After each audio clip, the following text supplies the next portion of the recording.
Hi எல்லாருக்கும் வணக்கம்.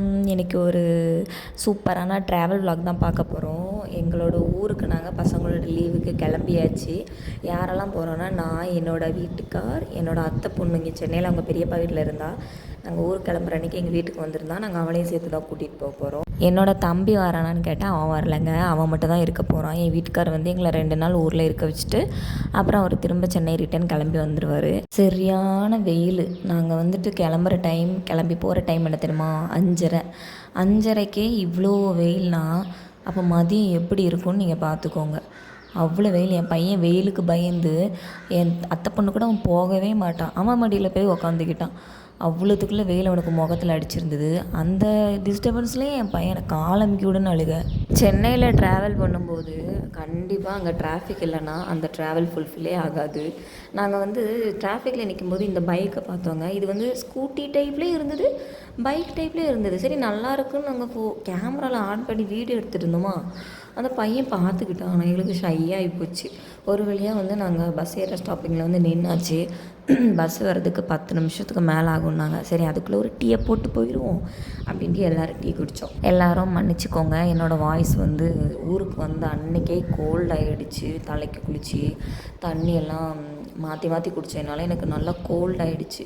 அதனால தான் என்னோடய வாய்ஸ் இப்படி கரடு முரடாக இருக்குது. சாரி, கொஞ்சம் அட்ஜஸ்ட் பண்ணிக்கோங்க. டீ குடிச்சிட்டு கிளாஸை அந்த அண்ணா கையில் கொடுக்கும்போது பில்லை இவர்கிட்ட வாங்கிக்கோங்கன்னு நான் வெளில வந்துட்டேன். அந்த கேப்பில் என் பையன் வந்து 10 கோப்பிக்கோ சாக்லேட் வரைக்கும் பேக்கெட்டில் வாங்கி வச்சுருக்கான். நான் வீட்டிலேருந்து அவங்கள இனிப்பு அதிகமாக சாப்பிடவே விட மாட்டேன். அவங்க அப்பா அவனுக்கு எனக்கே தெரியாமல் 10 சாக்லேட் வாங்கி கொடுத்துருக்காரு. அவனை எப்படியோ சிஐடி வேலை பார்த்து அதை அவங்ககிட்டேருந்து 2 சாக்லேட் பிடுங்கினேன். மொத்தமே நீ 2 தான் வச்சுருக்கியா அப்படின்னு கேட்டேன். இல்லைம்மா நான் 8 வச்சுருக்கேன், அப்பா வாங்கி கொடுத்துச்சுன்னு சொன்னான். அதை கேட்டதுக்கு ஏன் பசங்களுக்கு இனிப்பு வாங்கி கொடுக்குன்னு கேட்டதுக்கு உன் வேலையை பருத்திட்டி விட்டாரு. இவங்களாம் வந்து வாங்கி கொடுக்குறது, உடம்பு சரியில்லைன்னா பிள்ளைய என்ன வளர்க்குற, என்ன பார்வை பார்க்குறேன்றது. இப்போ என்ன நடந்துட்டுருக்குன்னா, என்னோடய பர்ஸை வந்து வீட்டில் வச்சுட்டு வந்துட்டேங்க. என்னோடய பர்ஸ் இல்லாமல் நான் எங்கேயுமே போக மாட்டேன். ரொம்ப மிஸ் பண்ணிட்டேன். என் தம்பிக்கு கால் பண்ணி இன்னும் 20 மினிட்ஸில் நீ எப்படியாச்சும் வந்துடணும், வந்து அந்த பர்ஸை கொடுத்துட்றான்னு.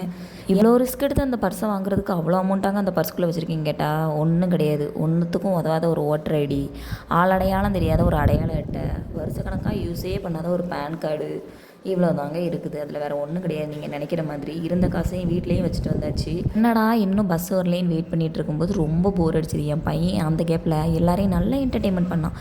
பாருங்கள் என்னென்ன குரலி வித்தியெல்லாம் காமிச்சிக்கிட்டு இருந்தானு. அவனோட ஹைட்டுக்கு கூட அந்த சூட்கேஸ் இல்லை. அந்த சூட்கேஸை நான் தான் தூப்பேன்னு பிடிவாதத்தில் இருக்கான்.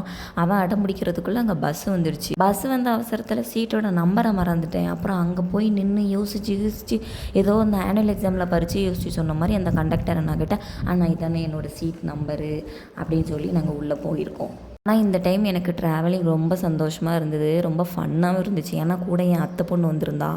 அவளை நீ மாட்டிக்கிட்டடி இன்றைக்கி, இனிமேல் எங்கள் கூட வர்றதை பார்த்து எப்போவுமே என் கூட இன்னும் வரவே கூடாதுன்ற மாதிரி முடிவு பண்ணுற அளவுக்கு நான் அவளை பாடாப்படுத்திட்டேன். அவளை தான் கேமராமேனாக யூஸ் பண்ணிகிட்டு இருந்தேன் எல்லா வீடியோவுக்கும்.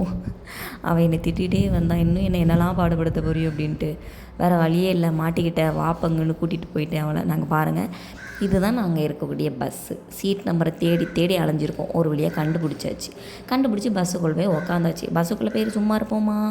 ஊர் கதை, உலக கதை, உட்காந்த கதை, எந்திரிச்ச கதை, படுத்த கதை, நிமிந்த கதை, எல்லா கதையும் விட்டுட்டு இந்த மாதிரி ஃபன் பண்ணிகிட்டு இருந்தோம். சின்னப்பா இவ்வளோ பெரிய ஹெட்ஃபோன் கொடுத்துருக்காங்கன்னு காதில் மாட்டி பார்க்குறேன்.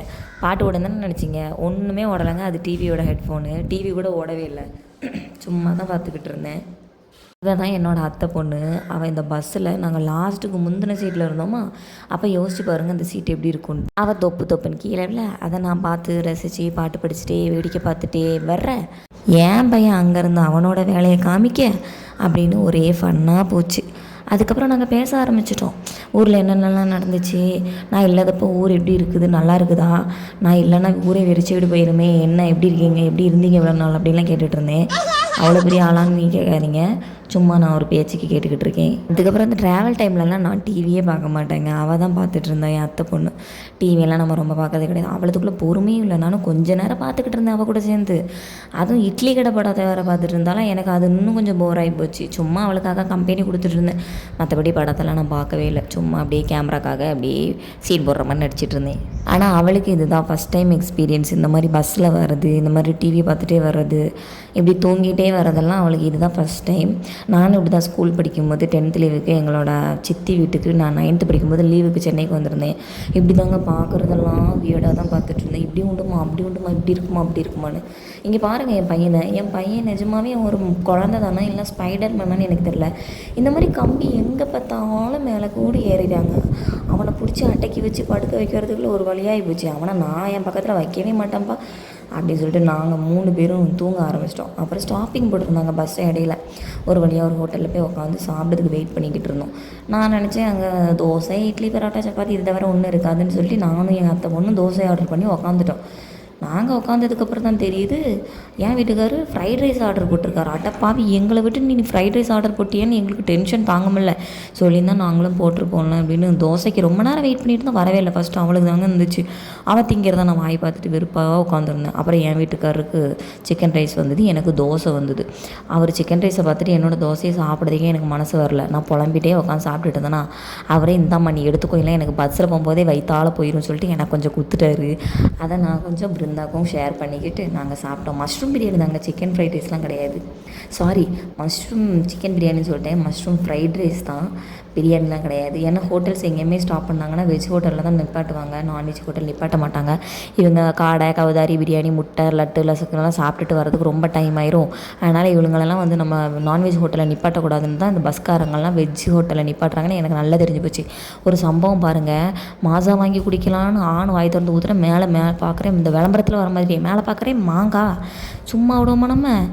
8.5 சைஸில் தாங்க இருக்குது. என் வீட்டுக்கார் வந்த இடத்துல உன் வேலையை காமிக்காத நான் பறிச்சு தரேன் அப்படி சொல்லிட்டு டபக்குன்னு பறிச்சிட்டாரு. திட்டுவார் அடிப்பார்னு பார்த்தா அவர் பறிச்சிட்டாரு. அப்புறம் அந்த கரை போய் நிறைய மாங்காய் இருந்தது. ஆனால் என்னோடய சைஸ்க்கு கொஞ்சம் மேலே இருந்தது. ஆனாலும் விடலை, ஜம்ப் பண்ணி நான் ஒவ்வொரு மாங்காவாக பறிச்சிட்டு இருந்தேன். ஆனால் இதில் ஒரு என்ன கதைன்னா, இந்த மாங்காய் மரத்துக்கு அடியில் இருந்தாங்க நிறைய பேர் ஸ்மோக் பண்ணிகிட்டு இருந்தாங்க. நான் வந்து அங்கே மாங்காய் திருடுறதை பார்த்தது எல்லோரும் நகர்ந்து ஓடிட்டாங்க. எனக்கு ஒரே ஷை ஆகி போச்சு.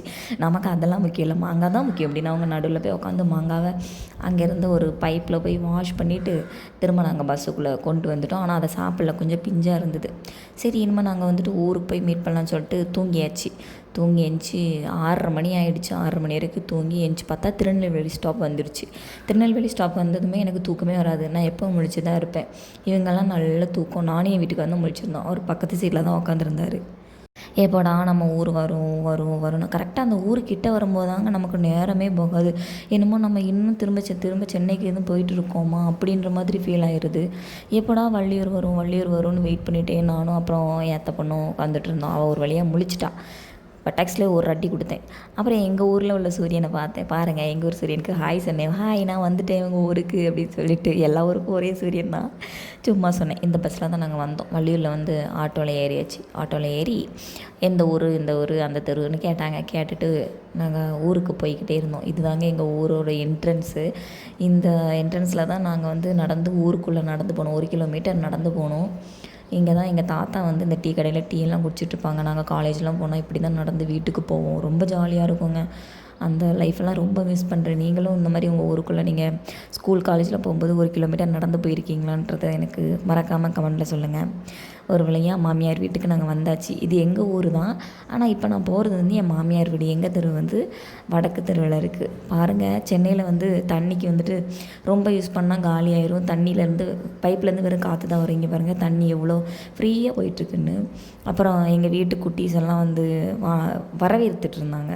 எப்போவுமே ஹஸ்பண்ட் கூட வந்திருந்தால் எப்போவுமே நமக்கு ஹஸ்பண்டு பசங்களுக்கு மட்டும்தான் நல்ல வெல்கம்ஸ் இருக்கும். நமக்கெல்லாம் அங்கே மதிப்பே இருக்காது. நம்ம ஏதோ ஓசிக்கேர் பட்டி மாதிரி அவங்க கூட வந்த மாதிரி ஆகி போயிடும். ஃபைனலாக எங்கள் வீட்டுக்குள்ளே நான் வந்தாச்சு. இதுதான் நாங்கள் வீடு, எங்களோட வீடு. இப்போ நான் காமிக்கிறது வந்து எங்கள் அண்ணி வீடு. எங்கள் அண்ணி வீட்டில் வந்து ஃப்ரண்ட்டில் அந்த தக்காளி பழம் நல்லா காய்ச்சிருந்தது. போன டைம் போகும்போது ரொம்ப குட்டியாக தான் இருந்தது. ரோஜா எல்லாமே பூத்து இருந்தது. அதே ஒரு வீடியோ எடுத்தேன். இதுதான் என் வீட்டுக்காரோட அக்கா பசங்க அண்ணி பசங்க தூங்கிட்டு இருந்தாங்க. எந்திரிங்க மழை வருதுன்னு எழுப்பி விட்டுட்டேன் அவங்களையும். ஒரு வேலையை வீட்டுக்கு வந்து ப்ரஷ் பண்ணிவிட்டு ஃபேஸ் வாஷ் பண்ணிவிட்டு மற்ற வேலையை பார்த்துட்டு சாப்பிட்டுட்டு இனிமேல் வேலையை பார்க்க வேண்டியதான். வீடியோ பிடிச்சிருந்தா லைக் பண்ணுங்கள், ஷேர் பண்ணுங்கள், சப்ஸ்கிரைப் பண்ணுங்கள். பாய்.